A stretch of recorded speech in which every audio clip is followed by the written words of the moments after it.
J'avais à peine 10, 11 ans. Il y avait une très belle dame qui passait au journal de 20 heures sur la chaîne de télé nationale.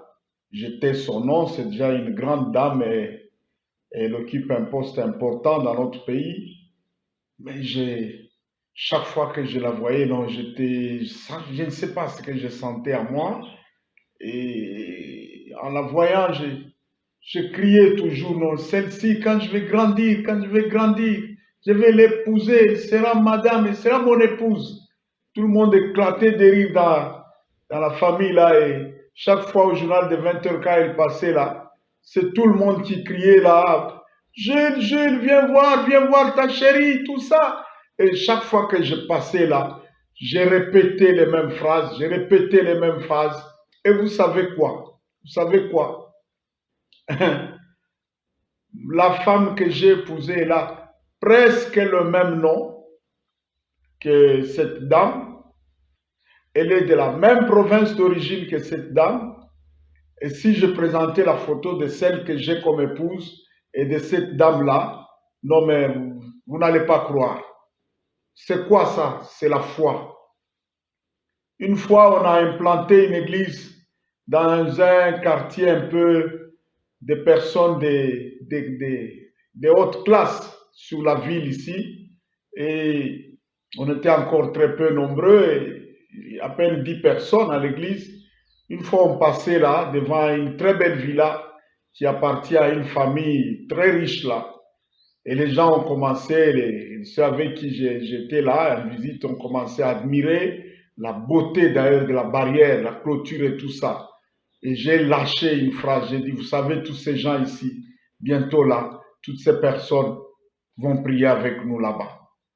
Une des dames de l'église qui était avec moi, elle m'a regardé en riant, et vous savez, un rire, mon cœur là.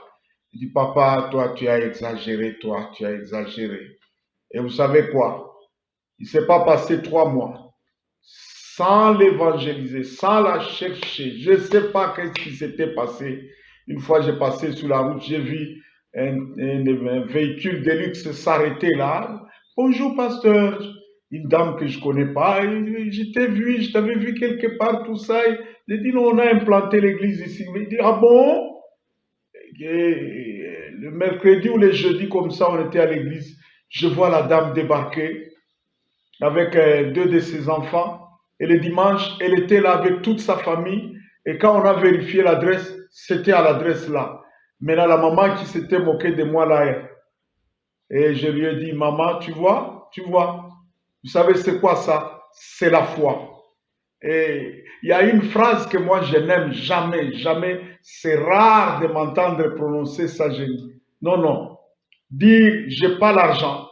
Non, non, non, non, j'aime jamais dire ça parce que moi je connais le pouvoir qui est derrière les paroles.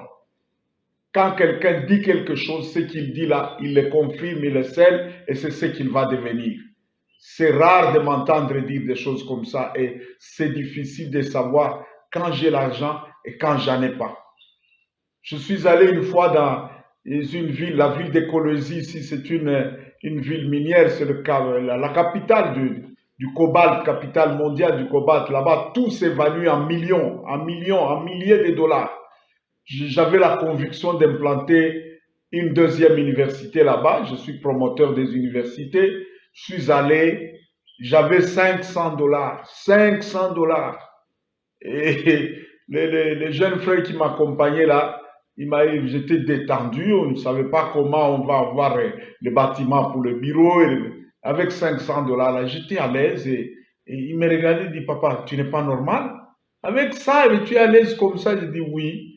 Et j'ai dit au garçon là, j'ai dit, demain, avant qu'il ne soit 12 heures, nous aurons réglé le problème des bâtiments administratifs et je vais rentrer chez moi.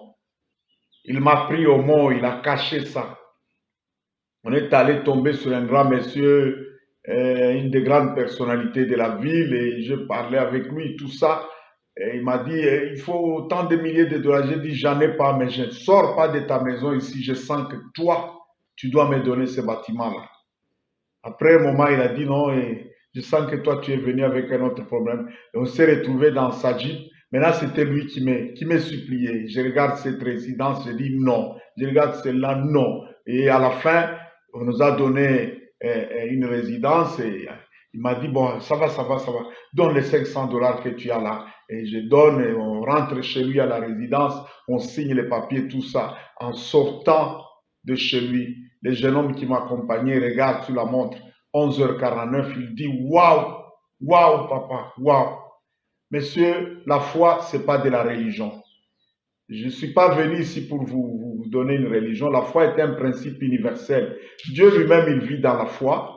Et si vous ne voulez pas vivre dans la foi, elle agit même chez ceux qui ne connaissent pas Dieu. Moi, j'ai un frère, un cousin qui est marié maintenant à une des familles royales d'Europe. Et les messieurs étaient, depuis qu'on était tout jeunes, là, on était en premier graduat ensemble. Moi, je faisais les maths de gestion et lui faisait autre chose. Il faisait que me dire, moi, je serai riche même à partir de la famille dans laquelle je vais me marier. Et paf, c'est fait.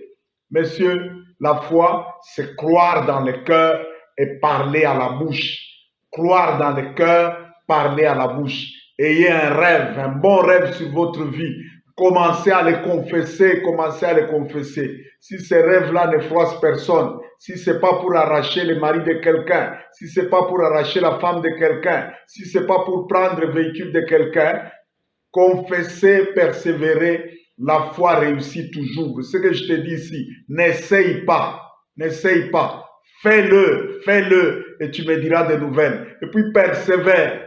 Il ne faut pas le faire un jour, 2 semaines. Non, non, persévère. Dieu connaît quand ces paroles-là vont devenir chères, ça va se matérialiser. Certainement, ça va se faire. La foi n'échoue jamais. Dieu n'échoue jamais, la foi n'échoue jamais. Il y a un verset qui dit, rien n'est impossible à Dieu, mais il y a un autre qui dit, tout est possible à celui qui croit.